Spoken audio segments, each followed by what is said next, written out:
Praise God. Ang Panginoon po, nais po tayong lahat iligtas ng Panginoon. Lahat po ng tao nais ng Panginoon maligtas. Lahat po tayo nais ng Panginoon patawarin sa ating mga kasalanan. Ang ating pong Diyos ay mapagpatawad. Ang ating Panginoon ay handang magpatawad sa bawat isa sa atin.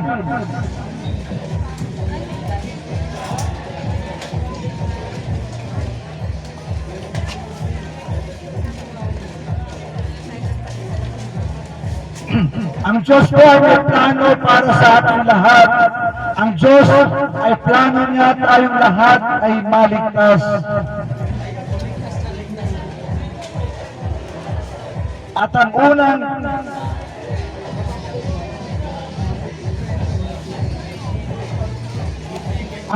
plano ng Diyos sa atin ay yung tayong lahat ay kailangan ang kaligtasan. Ako po at kayo, tayong lahat, kailangan maligtas at nais ng Diyos na maligtas tayong lahat sapagkat ang lahat ay nagkasala. Ako at kayo, tayo po lahat ay nagkasala sa Diyos at tayo po lahat ay kailangan maligtas.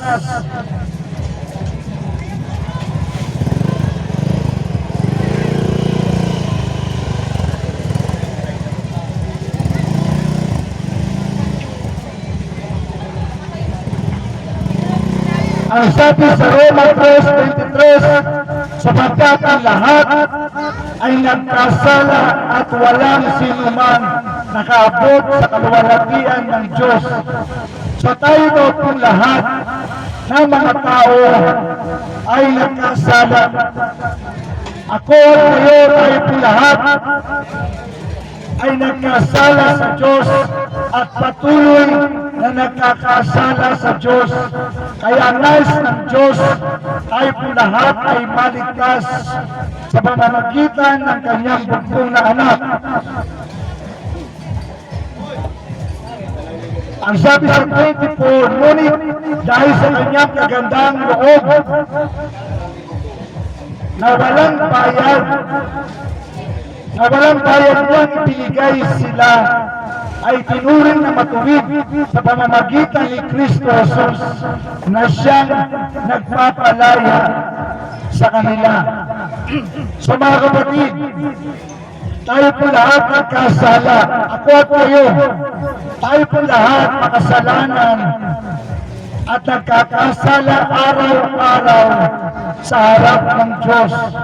Kaya po tayong lahat ay dapat maligtas. Tayo po lahat ay nais ng Diyos maligtas.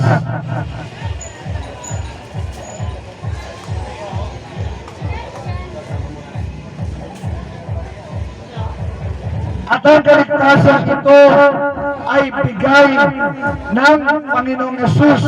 Ang tanging gagawin ng tao ay pagsisiyan ang kanyang mga kasalanan at sumampalataya sa Panginoong Yesus. Mga kapatid, wala pa nakakahiya kung tayo po ay lalapit sa Panginoon.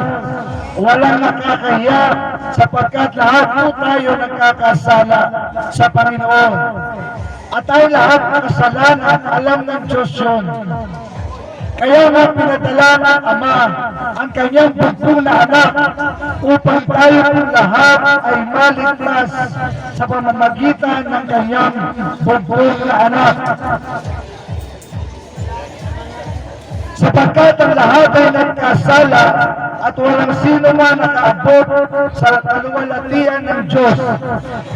Ngunit dahil sa kanyang kagandang loob na walang bayad niyang ibinigay, sila ay tinuring na matuwid sa pamamagitan ni Kristo Jesus na siyang nagpapalaya sa kanila. So ibig sabihin mga kapatid, ang tanging gagawin ng tao, huwag siyang magmamalaki sa Diyos. Siya po ay dapat magpakumbaba sa Diyos. aminin niya na siya'y nagkasala at humingi ng tawad sa Diyos. Lahat naman po tayo ay kayang mapatawad ng Diyos Ama. At wala pong sino man sa atin dito na iisipin niya o sasabihin niya wala nang kapatawaran ang kanyang mga nagawang kasalanan. Kapatid, lahat po tayo ay kayang patawarin ng Diyos at nais patawarin ng Diyos. Mahal na mahal tayo ng Ama, kaya po tayo nilikha ng Diyos Ama. Subalit, pumasok ang kasalanan sa atin. Kaya ang solusyon na binigay ng Ama ay ipadala ang kanyang buntong na anak, ang ating Panginoong Hesus. Ang Panginoong Hesus, ibinigay niya ang kanyang buhay alang-alang sa bawat isa sa atin. Ganon tayo kamahal ng Ama, ibinigay niya ang kanyang bugbong na anak, at ang anak, ganon din tayo kamahal, ibinigay niya ang kanyang buhay alang-alang sa atin. Kaya po mga kapatid, ang tanging mong gagawin ay ikaw ay magsisi sa iyong mga kasalanan at sumampalataya sa Panginoong Hesus, sapagkat ang kasalanan ay naghahatid sa kamatayan. Ang kabayaran o kaparusahan ng kasalanan ay kamatayan. Ang kamatayan ito ay higit pa sa pisikal na kamatayan. Ito ay espiritual na kamatayan.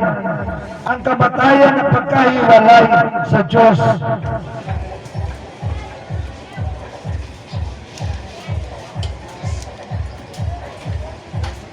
Ang sabi sa Roma,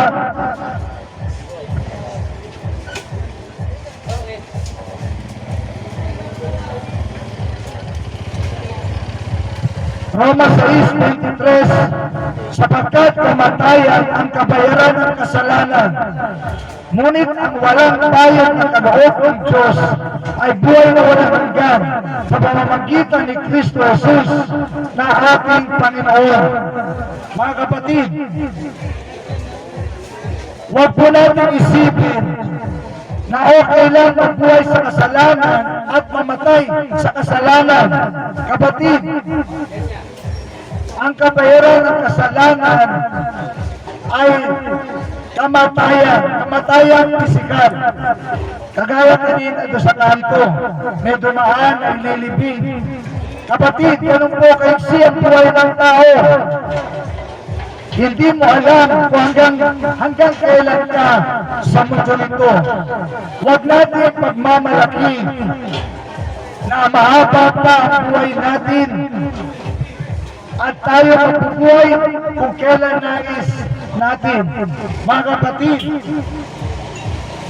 ang kabayaran ng kasalanan natin ay kamatayan pisikal. Tayo po lahat mamamatay.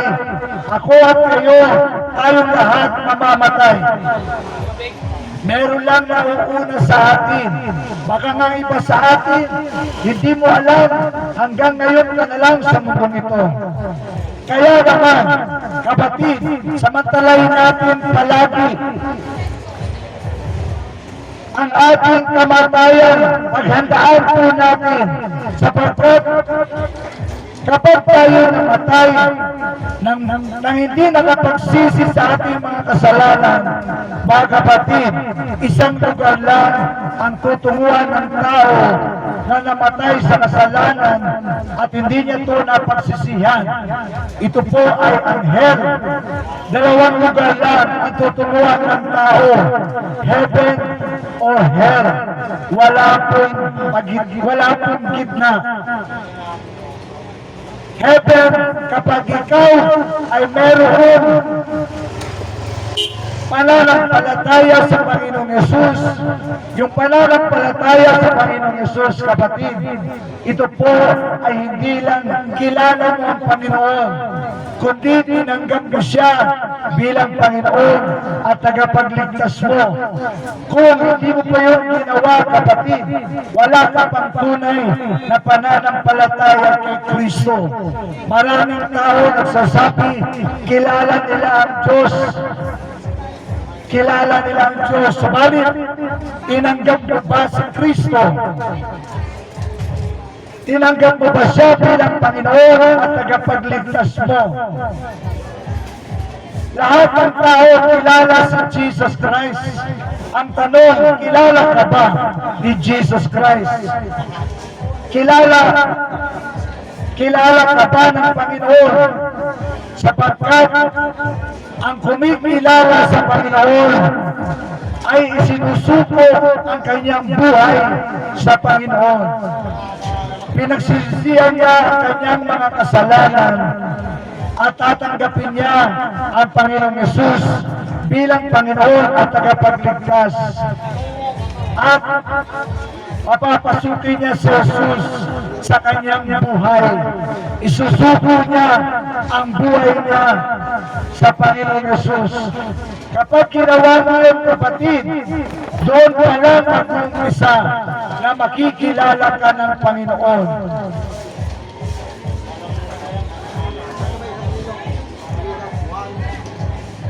Kamatayang pisikal, tayo lahat mamamatay.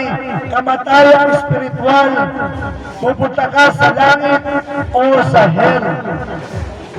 Langit kapag ikaw ay may pananampalataya sa Panginoong Yesus, tinanggap mo siya bilang Panginoon at tagapagligtas mo. Kung hindi mo pa ito nagagawa, kapatid, ang kahaway ng Diablo tuwang-tuwa sa atin sapagkat tayo ng lahat ay pinagharian ng kasalanan, kaya ang kaaway ng Diablo ay pinagharian din tayo ng una nung wala pa tayong relasyon kay Jesus. Kaya nga po, pinadadala kami ng Panginoon sa inyong harapan upang personal ninyo makilala ang Panginoong Yesus. Mga kapatid, yung pagkakilala mo sa Panginoong Yesus, hanggang saan aabot yan? Hanggang kailan yung pananampalataya mo sa Panginoong Yesus? Marami nagsasabi sa atin, kilala nila si Jesus, Panginoon nila si Jesus. Subalit, kilala ka ba ng Panginoon? Makikilala ka ng Panginoon kapag ikaw ay nagpakumbaba sa Kanya at humingi ka ng tawad sa lahat ng kasalanan mo. Isinuko mo lahat sa Panginoong Yesus. Pinatuloy mo siya sa buhay mo. Inanggap mo siya bilang Panginoon at tanging mo'y tagapagligtas. Kapag ginawa mo yun, kapatid, doon masasabi mo, kilala ko na ang Panginoon, at masasabi ng Panginoon, anak ko yan, kilala ko yan. Kaya po mga kapatid, kayo mga taga dito sa Kadiwa, mahal kayo ng Panginoon. Kaya po pinadala ko sa inyong kalagitnaan sapagkat mahal kayo ng Panginoon. Bawat mga taga rito, mga nagtitinda, mga namimili, bawat pamilya ninyo ang nais ng Panginoon ay pumasok sa inyong mga buhay at iligtas ang inyong mga buhay. Lalo na po sa panahon natin ngayon, mga kapatid. Tayo po ay nasa mga huling araw na po. Ang Panginoong Yesus ay malapit nang bumalik. Sa ayaw at sa gusto natin, babalik si Jesus. Nakahanda ka man o hindi, sa pagbabalik ni Jesus, babalik siya. Mga kapatid, kaya nga po yung mga palatandaan ng muling pagbabalik ni Jesus na binabanggit sa Bible.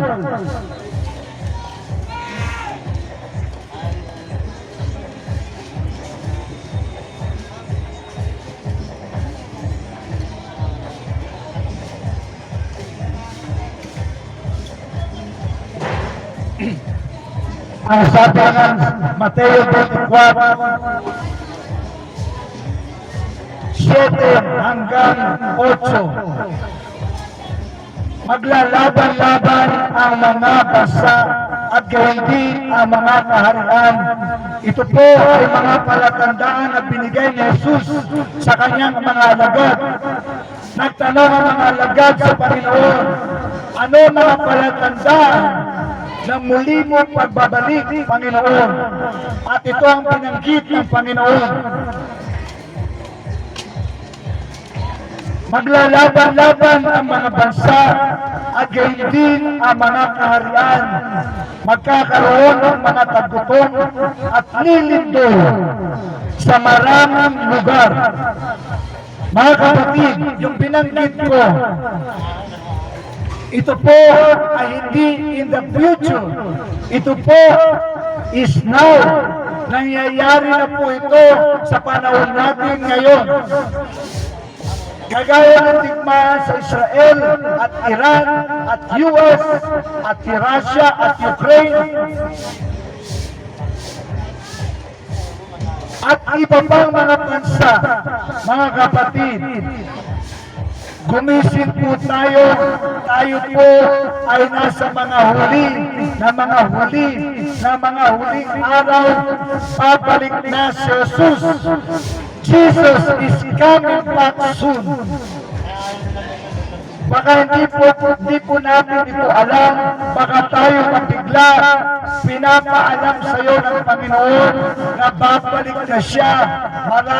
Marami ng palatandaan ang ipinapahayag niya sa ating kalagitnaan na parang sinasabi niya, maghanda kayo, paparating na ako.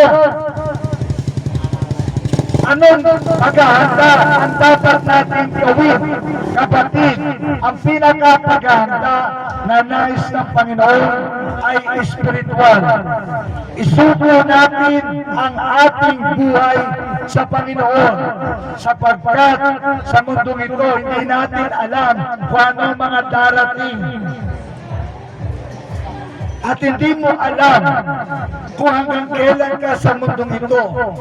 Basta ang sinasabi ng Panginoon, ipinapakita sa atin ng Panginoon na ang mga bansa maglalaban-laban, ang mga kaharian maglalaban-laban, at yun po ay nagaganap na sa ating kapanahunan, hindi po sa future. Ito po ay now. Ngayon mismo, nangyayari ito sa ating kapaligiran. Kagaya ng paggutom. Marami sa Africa ang hindi na kumakain ng 3 beses isang araw, at maging sa Pilipinas, huwag na tayo lumayo pa, maging sa ating bansang Pilipinas, marami po nagugutom na. And by the way, mga kapatid, kung ang bansang Pilipinas ay sobrang korupsyon, mga kapatid, wala kang papasok sa mga korap na yan sa langit. Wala kang papasok sa kanila sa langit. Maniwala kayo sa hindi, wala kang papasok sa kanila sa langit. At ang nakakalungkot, pumasok sila sa sumpa. Akala nila yung ninakaw nila sa bansang Pilipinas, ganon-ganon lang. Hindi po. Yan po ay plot ni Satanas sa kanila na maibigay sa salapi.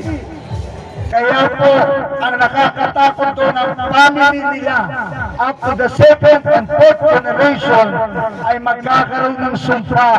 Kaya wala na papasok sa kanila sa kaharian ng Diyos unless sila mag-repent ng kanilang mga kasalanan, tanggapin si Jesus bilang Panginoon tagapagligtas at ibalik yung ninakaw nila sa kabangang bayan at tanggapin ang kaparusahan ng Diyos sa kanila at ang batas ng Pilipinas. Baka sakali sila pa ay mapatawad ng Diyos. Subalit sa kanila na para bang sa tingin natin nag-enjoy pa sila, kapatid, huwag po natin silang kainggitan sapagkat ang ending ng lahat ng kanila ay hell. Ang hell po nakaabang na sa kanila. Kaya po mga kapatid, tayo po mga Pilipino, mahal ng Diyos. Ang Pilipinas, mahal ng Diyos. Subalit bakit ganito ang Pilipinas?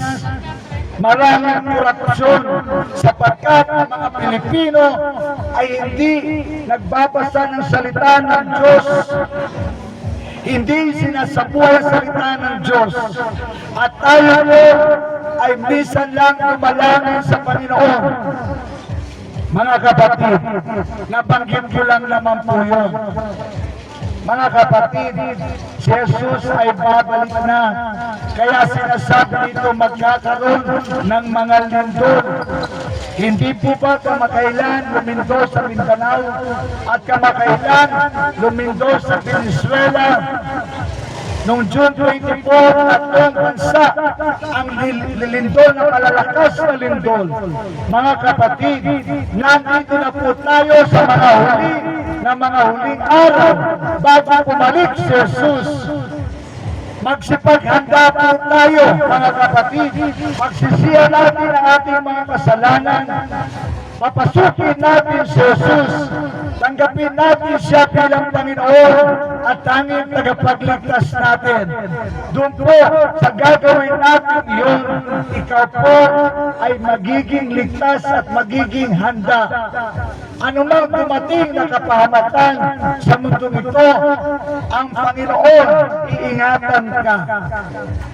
At nabalitaan din natin sa social media yung mga grabing krimen at palala ng palala ang mga kabataan, pabata ng pabata ang gumagawa ng krimen. Mga kapatid, tandaan niyo po ito, sasabihin ko sa inyo. Kapag ang bata, alam niya na ang tama at mali pa rin ang pinili niya, kapatid, nakakalungkot, pupunta po siya sa hell. Parurusahan siya sa hell. Kapag ang bata alam na ang tama at mali, hindi na po inosente yan, kapatid. Hindi na po inosente yan. Kaya nga yan nakapatay. Kaya po mga kapatid, sa kasalita ng Diyos, train up a child.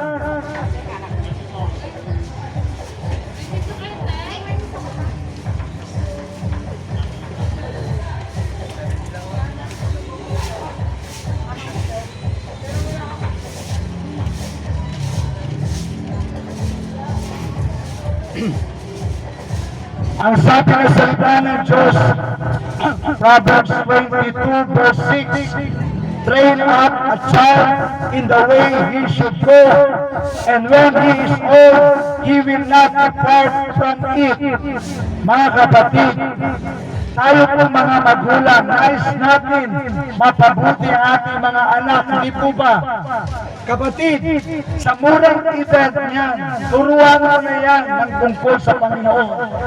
Sabi nga, kapag hindi ang Panginoon ang tinuro mo dyan, iba magtuturo dyan. At kapag pinalas-malas ka pa, ang diablo ang magtuturo sa ating mga anak. Kaya nga po, ang sabi ng salita ng Diyos, hanggang bata sila, train up a child in the way he should go. Kung nais mo lumaki ang anak mo, nang may takot sa Panginoon, ituro mo ang Panginoon. Ituro mo ang aral ng Panginoon.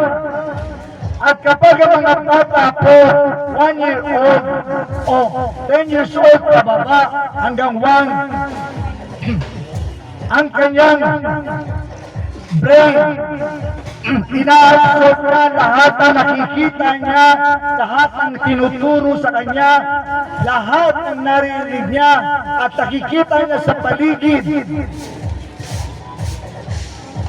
At magiging problema ng mga magulang kanilang mga anak kapag ito ay hindi nila hinubog sa turo ng Panginoon. Kaya nga po tayo mga magulang, pag-pray natin ang ating mga anak, turuan natin ang ating mga anak ng salita ng Diyos, dalhin natin ang ating mga anak sa church, kung saan may nagtuturo po sa Panginoon, dalhin mo siya. At tutukan natin ang ating mga anak, mga kapatid.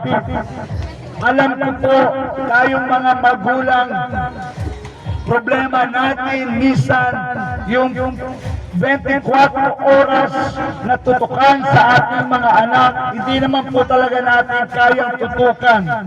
24 oras sa ating mga anak. Pero meron akong good news sa inyo, kapatid. Kapag ikaw ay tumanggap sa Panginoon, sinuko mo ang buhay mo sa Panginoon, kapatid, bonus na ng Panginoon, ang iyong mga anak ay kanyang tututukan at kanyang gagabayan. Kaya po ang mga magulang, ang unang dapat lumapit sa Panginoon. Mga magulang, lumapit kayo sa Panginoon. Aminin natin, sa panahon natin ngayon, isa pa po yun, mga kapatid. Sa panahon natin ngayon, sabi na salita ng Diyos, sa mga huling araw, ang mga anak magiging masuwayin sa magulang.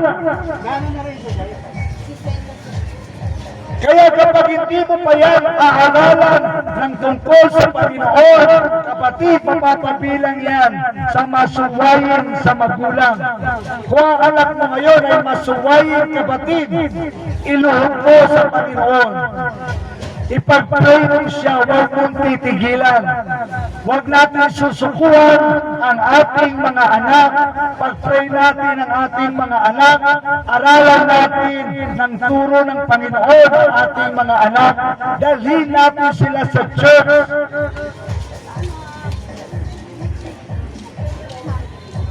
Huwag po tayong mapagod. Sapagkat magulang ka, responsibilidad mo yan. At huwag mo natin pahawagin ating mga bata, mga anak. 1 year old, pinahawag mo na ng cellphone. Huwag, kapatid. Huwag. Pwede pa paglaruin mo yan sa labas, bantayan mo lang. Sapagkat yung nakikita niya sa cellphone ng mga basura, yun ang mai-inject sa kanilang mga kaisipan at yun ang gagayahin nila.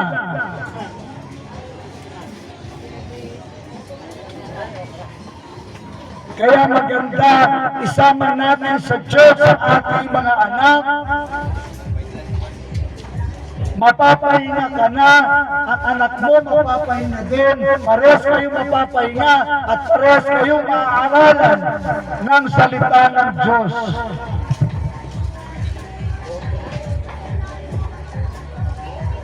Train up a child in the way he should go, and when he is old, he will not depart from it.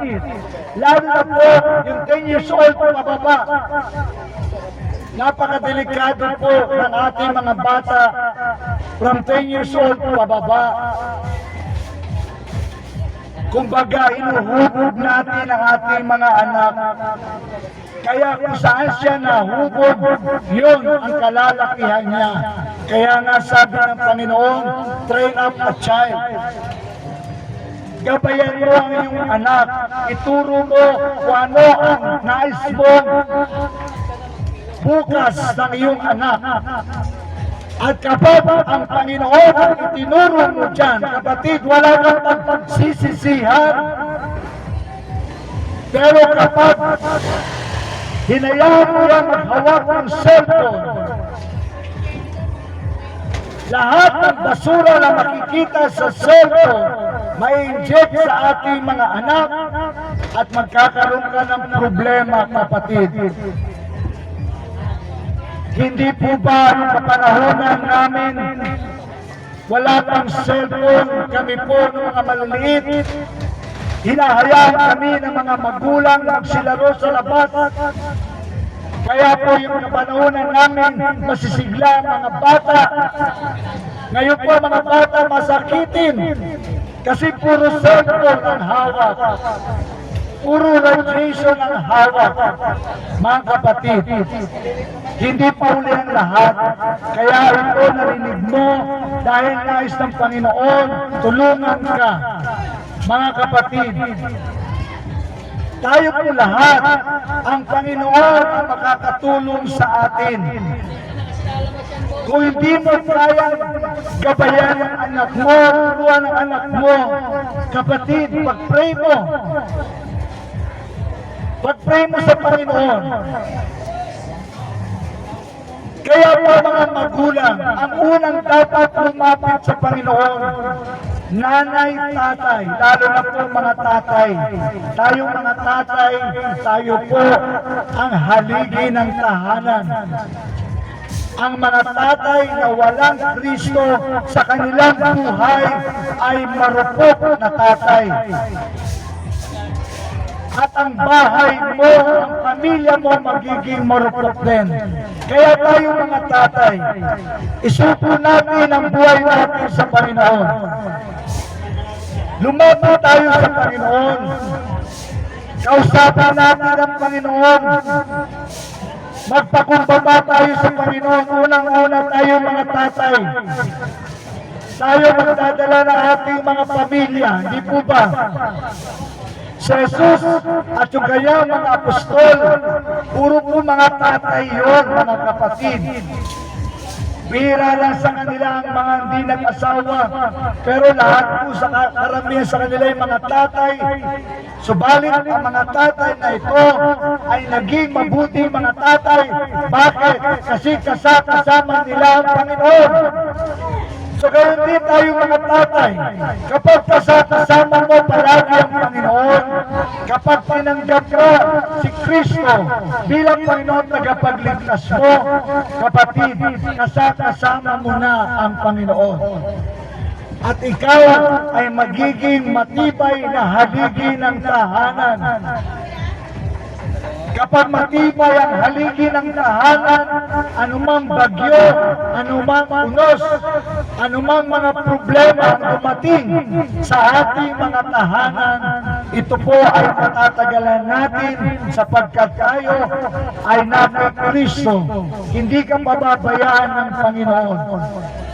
At ang Panginoon magtuturo sa iyo kung anong gagawin mo sa asawa mo at sa mga anak mo, kung paano sila tuturuan ng aral ng Panginoon.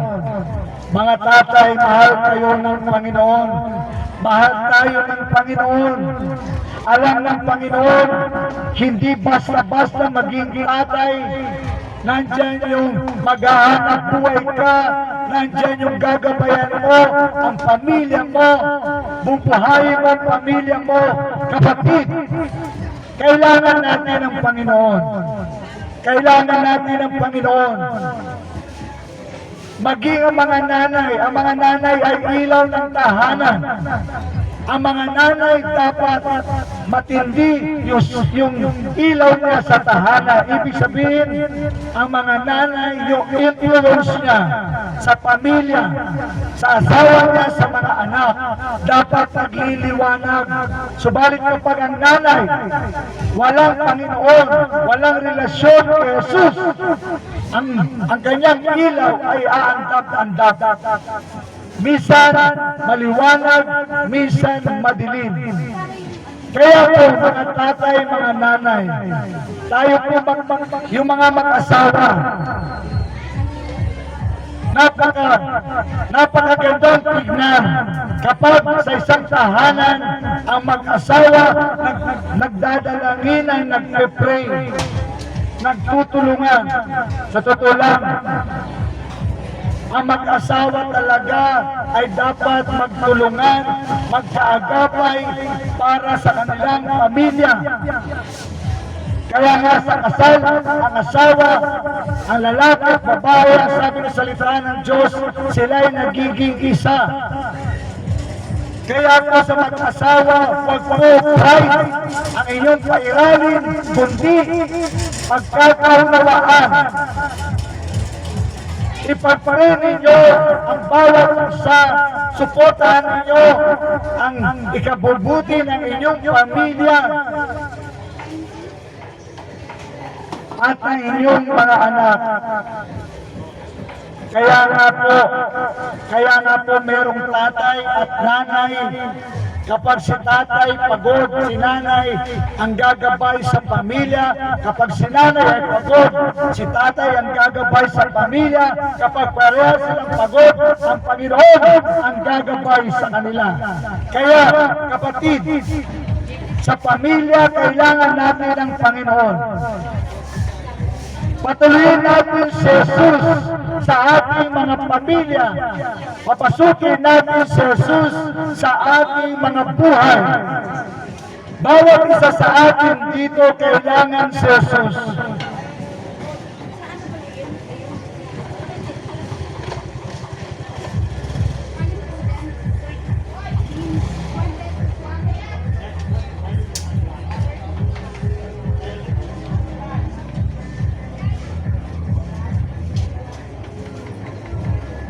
Kaya nga sabi ng salita ng Diyos, Jesus said unto him, I am the way. Mga taga-Kadiwa, ang sabi ng Panginoon, siya lang ang daan. Lahat ng tao, kailangan si Jesus. Lahat ng tao, patuloyin si Jesus sa kanilang mga buhay. Ang mga kabataan, patuloyin niyo ang Panginoon sa inyong mga buhay. Bago po kayo magsipag-asawa, dapat meron kayong Panginoon parehas sapagkat magiging matatag.